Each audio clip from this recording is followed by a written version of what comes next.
अंतर्मनाचा वेध घेणारे news channel star city one. राज्यातील आणि देशातील राजकीय घडामोडी पाहण्यासाठी आणि इतरही बातम्या पाहण्यासाठी सबस्क्राइब करा स्टार सिटी वन। दादा काय सांगणार, राज्यामध्ये आता दुष्काळाचे संकट पाहायला मिळतंय, तीव्र झळा दुष्काळाचे सोसत आहे, शेतकरी सोसतोय, काय सांगणार अशी परिस्थिती? नाही, आता हे शेतकऱ्यांच्या पाठीलाच होऊन जाय। दुष्काळ म्हणजे काय झालं आता की एक ते समीकरणच होऊन बसले। सरकारनं एकीकडून शेतकऱ्यांना मारायचं आणि निसर्गानं पण मारायचं। नेमकं शेतकऱ्यांनी करावं का अशी परिस्थिती शेतकऱ्यासाठी झाली।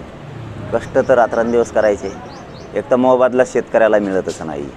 त्याच्या कष्टाचा जर खरंच विचार जर केला ना तर डोळे पांढरे होते, मोबदलाच मिळत नाही। परंतु आता त्याच्या वाट्यालाच ते आलं आहे, कारण सरकार साथ देत नाही, निसर्ग पण साथ देत नाही।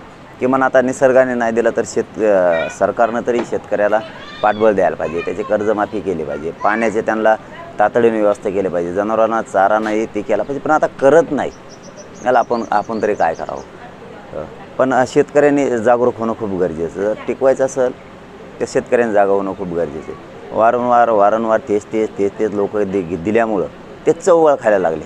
म्हणजे नाही का, एखाद्या माणसाचं आपलं पटत नाही आणि आपण जर पटत नसून वारंवार त्याच्याकडे जर गेलो तर ते आपली चव ओळखीतो, कारण त्याला वाटतं याचं आपल्याशिवाय धकत नाही। तर शेतकऱ्यांनी खूप शहाणं होणं गरजेचं आहे त्यांच्या हितासाठी। मी काय माझ्या हितासाठी बोलत नाही, कारण मी बी शेतकऱ्याचं पोरग आहे, आम्ही त्यातून आलो, आम्हाला माहिती आहे, आजही आम्ही शेती करतो आहे। हे शेतकऱ्यांनी बदललं पाहिजे कुठंतरी, त्यांच्या हिताचा बाजू मांडणारे लोक त्यांनी दिले पाहिजेत, मग मात्र शेतकऱ्याला न्याय मिळेल, नसता अवघड परिस्थिती होऊन जाणार आहे पुढच्या काळात। आपण असं म्हटलेलं आहे की दुष्काळग्रस्त भागातील शेतकऱ्यांनी कर्जाची परतफेड करू नये, पैसे येतील तेव्हा भरावे।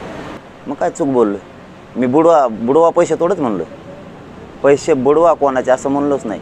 नाहीच येत पैसे शेतकऱ्यांकडे तर ते भरून कुठून? आणि मग तुम्हाला भरण्याऐवजी तुमचा जीव का संपवायला लागले तुम्ही त्या भरण्यासाठी? तुम्ही जर मेलात, तुम्ही जर आत्महत्या केली, तुमचं कुटुंब एक तर वाऱ्यावर पडतं आहे। तुम्हीही गेलात, कुटुंबही गेलं, ना कोणचा पाहुणा रावळा येतो, ना कोणचं गाव येतं, ना जिल्हा येतो, ना कोणचं राज्य येतं।